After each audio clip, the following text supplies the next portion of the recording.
Hello दोस्तों, success education मंत्रा में आपका स्वागत है। आज हम कुछ बात करेंगे इम्पोर्टेंट क्वेश्चन के बारे में जो हमारे लिए जानना बहुत आवश्यक है। जो बच्चे तैयारी करते हैं, पढ़ाई करते हैं किसी भी एग्ज़ाम का, तो उनकी दृष्टि से बहुत महत्वपूर्ण वीडियो ये होगा। तो ये जानने का प्रयास करें और हम बहुत अच्छी तरीके से आपको समझाएंगे और बताएंगे। अभी तो हम ऑब्जेक्टिव क्वेश्चन बता रहे हैं, जैसा वन लाइनर, जैसे अफ्रीका महाद्वीप की सबसे बड़ी झील कौन सी है। तो इसमें जो है 28 क्वेश्चन है, जो है 28 हम शुरुआत किए हैं। तो अफ्रीका महाद्वीप की सबसे बड़ी झील विक्टोरिया झील है। जावा और सुमात्रा द्वीप किस देश में है? इंडोनेशिया में है। प्लेट विवर्तनिकी सिद्धांत किस वर्ष प्रस्तुत किया गया था? तो 1960 में। मेट्रोलॉजिया नामक पुस्तक की रचना किसने की? अरस्तु ने की थी। और 32 क्वेश्चन है, बादलों की दिशा एवं गति को मापने वाला यंत्र क्या कहलाता है? नेफोस्कोप कहलाता है। ओपी 100 मीटर का प्रयोग किस में किया जाता है? दूरी मापने में किया जाता है। उच्च तापमान के मापने या मापन हेतु किस उपकरण का प्रयोग किया जाता है? पायरोमीटर का प्रयोग किया जाता है। अगला नेक्स्ट चलते हैं। नेक्स्ट हम देखते हैं। नेक्स्ट में देखते हैं 35 क्वेश्चन। इसमें थोड़ा डिफरेंस टाइप का दिख रहा है क्वेश्चन,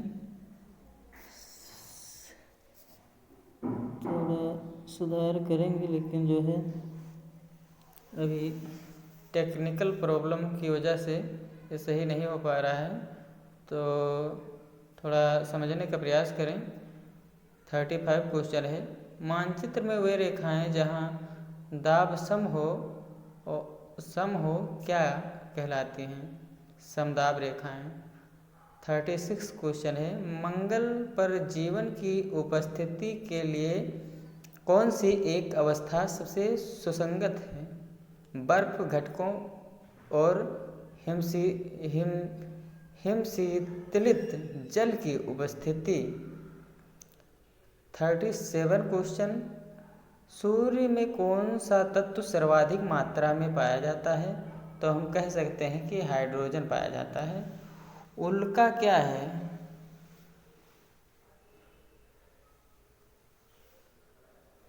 उल्का क्या है? मतलब बाह्य अंतरिक्ष से पृथ्वी के वायुमंडल में प्रविष्ट हुए द्रव्य का अंश है। द्रव्य का अंश है। और 39 क्वेश्चन देखेंगे, सूर्य में कौन सा न्यूक्लियर ईंधन होता है? तो हाइड्रोजन होता है। सूर्य में कौन सा न्यूक्लियर ईंधन होता है? तो हाइड्रोजन होता है। पृथ्वी की वायु निर्धारण में हम कौन सी विधि का प्रयोग करते हैं? पृथ्वी की आयु निर्धारण में हम कौन सी विधि का प्रयोग करते हैं? यूरेनियम डेटिंग का प्रयोग करते हैं। क्या प्रयोग करते हैं? यूरेनियम डेटिंग का प्रयोग करते हैं। सौरमंडल का सबसे चमकीला ग्रह कौन सा है? तो हम कह सकते हैं, लास्ट क्वेश्चन है, शुक्र को कह सकते हैं। 40 क्वेश्चन है, उसके बाद हम नेक्स्ट देखेंगे और देख लेते हैं।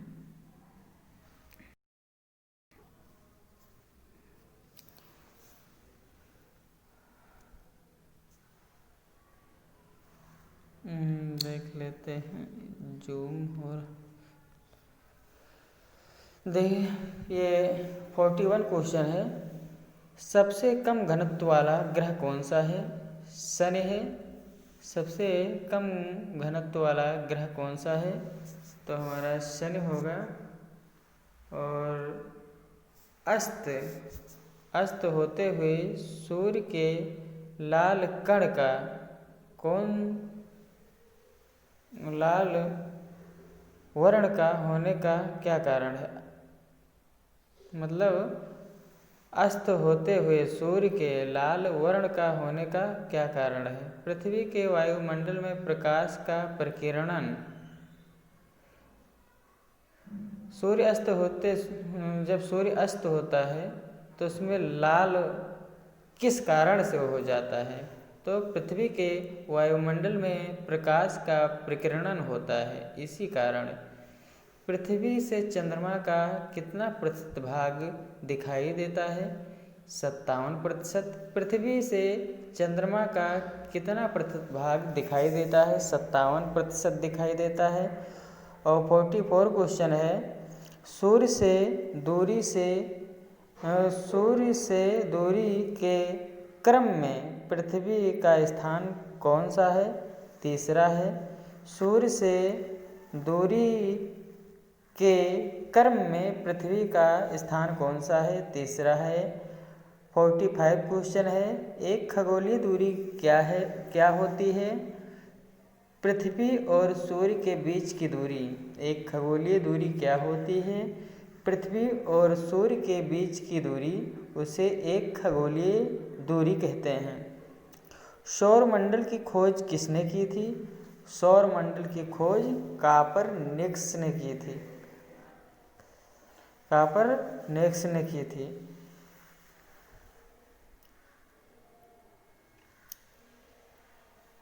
इन्होंने एक जो है अपना सिद्धांत प्रस्तुत किया था कॉपरनिकस ने, कि जो पृथ्वी है ये चारों तरफ अपनी धुरी पर घूमती है। सौरमंडल का सबसे ऊंचा पर्वत निक्स ओलंपिया किस ग्रह पर स्थित है? किस ग्रह पर स्थित है? पर है। निक्स ओलंपिया किस ग्रह पर स्थित है? सौरमंडल का सबसे ऊंचा पर्वत निक्स ओलंपिया किस ग्रह पर स्थित है? तो मंगल पर स्थित है। उसके बाद हम नेक्स्ट क्वेश्चन की बात करेंगे। 48 क्वेश्चन, एक प्रकाश वर्ष कितनी दूरी के बराबर होता है? तो 9.46 से मल्टीप्लाई 1012 किमी, 1012 किलोमीटर सूर्य के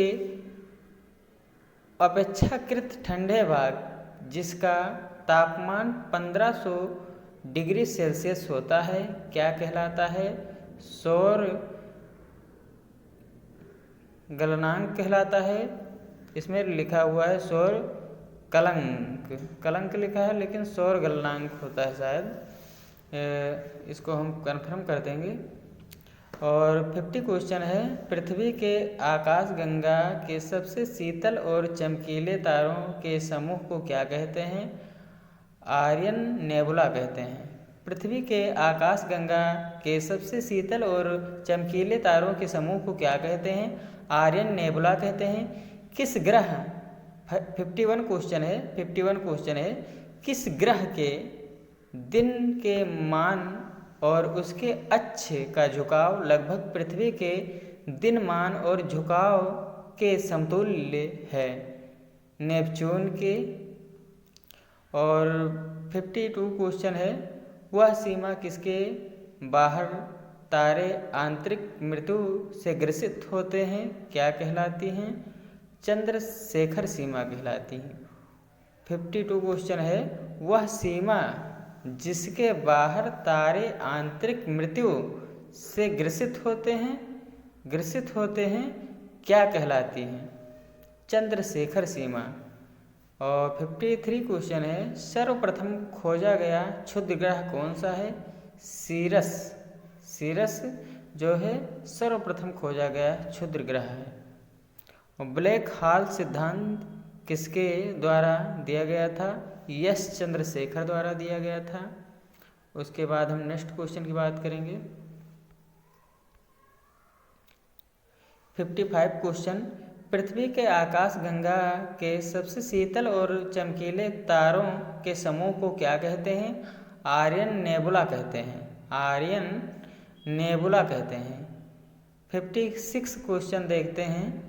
किस ग्रह के दिन के मान और उसके अक्ष का झुकाव लगभग पृथ्वी के दिन मान और झुकाव के समतुल्य है? नेपच्यून है। ये हमारा वही क्वेश्चन है, रिपीट हो गया है। तो हम आगे की तरफ बढ़ते हैं। सबसे बड़ा ग्रह कौन सा है? बृहस्पति है। सबसे बड़ा ग्रह कौन सा है? तो बृहस्पति है। और 63 क्वेश्चन की बात करेंगे। वह दो ग्रह जिनके उपग्रह नहीं हैं वो कौन से हैं? बुध और शुक्र हैं। क्वेश्चन नंबर हम इसलिए बोल देते हैं क्योंकि आपको ऐसे दिखाई जिसे समझने ये कौन सा क्वेश्चन बता रहे हैं सर, तो मैं इसलिए नंबर बोल देता हूँ कि आप जो है इसमें ध्यान दे पाएँ कौन सा क्वेश्चन हम बता रहे हैं। 64 क्वेश्चन बता रहे हैं। सूर्य के गिर्द एक परिक्रमा में कौन सा ग्रह अधिकतम समय लेता है? नेपच्यून लेता है। सूर्य के गिर्द एक परिक्रमा में कौन सा ग्रह अधिकतम समय लेता है? सूर्य के घूमने में, चक्कर लगाने में, सूर्य को एक गिर्द लगाने में, एक चक्कर लगाने में सबसे अधिकतम समय कौन लेता है? तो नेपच्यून लेता है। नॉर्वे की राजधानी ओस्लो का प्राचीन नाम क्या है? क्रिस्टीना है। क्या है? क्रिस्टीना है। नॉर्वे की राजधानी ओस्लो का प्राचीन नाम क्या है? क्रिस्टीना है। और जायरे का आधुनिक नाम क्या है? कांगो गणराज्य है। कांगो गणराज्य है। जायरे का आधुनिक नाम क्या है? कांगो गणराज्य है। बोत्सवाना का प्राचीन नाम क्या है? बेचुआना लैंड है। बेचुआना लैंड है। किस देश का प्राचीन नाम का रमोसा है? ताइवान। किस देश का प्राचीन नाम रमोसा है? किस देश का प्राचीन नाम रमोसा है? ताइवान का प्राचीन नाम रमोसा है। हॉर्न ऑफ अफ्रीका में शामिल किए जाने वाला देश इनमें से कौन सा है? तो हॉर्न ऑफ अफ्रीका में शामिल किए जाने वाला कौन से देश हैं? इथियोपिया, सोमालिया, जिबूती, ये देश हैं। आगे नेक्स्ट क्वेश्चन देखते हैं।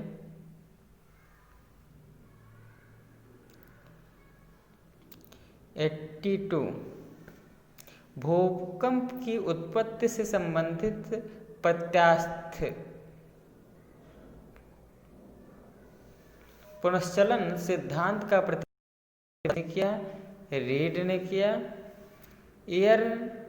एयर बस ज्वालामुखी कहाँ स्थित है? एयर बस ज्वालामुखी कहाँ स्थित है? अंटार्कटिका महाद्वीप पर स्थित है। पृथ्वी की सतह के नीचे द्रवीभूत शैल क्या कहलाता है? मैग्मा। पृथ्वी की सतह के नीचे द्रवीभूत शैल क्या कहलाता है?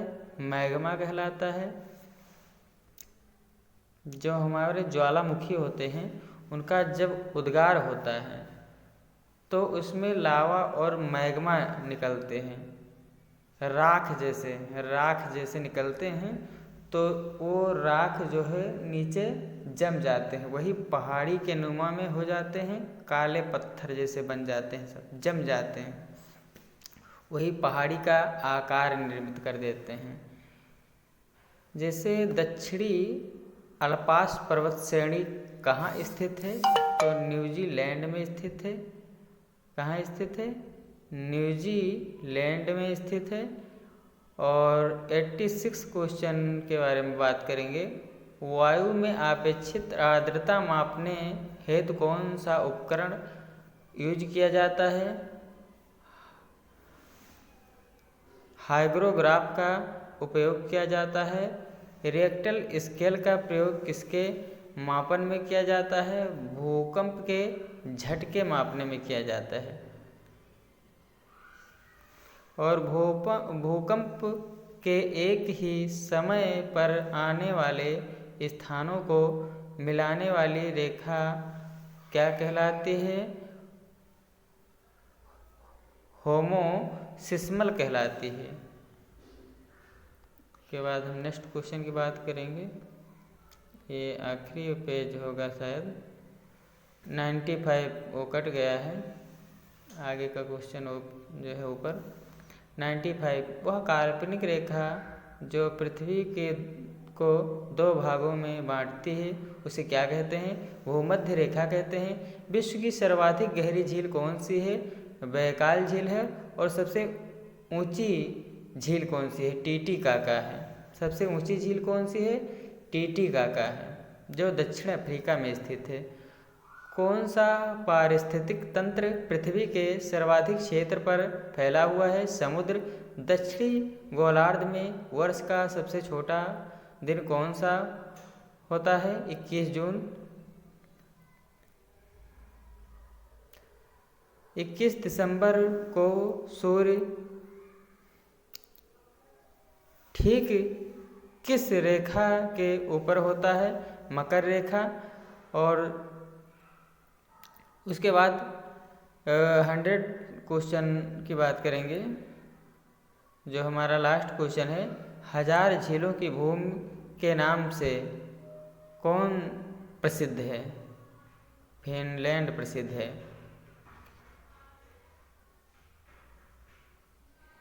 दक्षिणी गोलार्ध में वर्ष का सबसे छोटा दिन, दक्षिणी गोलार्ध में वर्ष का सबसे छोटा दिन कौन सा होता है? 21 जून। ओके, यहीं से समाप्त करते हैं।